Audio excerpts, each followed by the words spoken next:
নব্বই ইংরেজদের মধ্যে সবচেয়ে বড় জ্বালার কারণ ছিল কারা?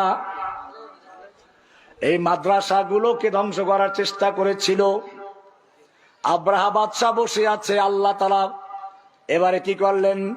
আলাম তারা কাইফা ফাআলা রাব্বুকা বিআসহাবিল ফিল। আলাম তারা, হে নবী আপনি কি দেখেন নাই? দেখবো কি করে, ঘটনা তো আগের। কয় যে আগের হলো মাত্র 50 বছর আগের। কয় বছর আগে? আল্লাহর নবীর মাত্র জন্মের 50 বছর আগে ঘটনা ঘটেছিল। মক্কা 50 দিন বলছি, 50 দিন, 50 দিন আগের কাহিনী। জাযাকাল্লাহ। 50 দিন আগের কাহিনী। মক্কায় এই ঘটনা ব্যাপক চর্চা হচ্ছিল, সেজন্য যেন দেখা কাহিনী। আলাম তারা, আপনি কি দেখেন নাই? কাইফা, ঠিক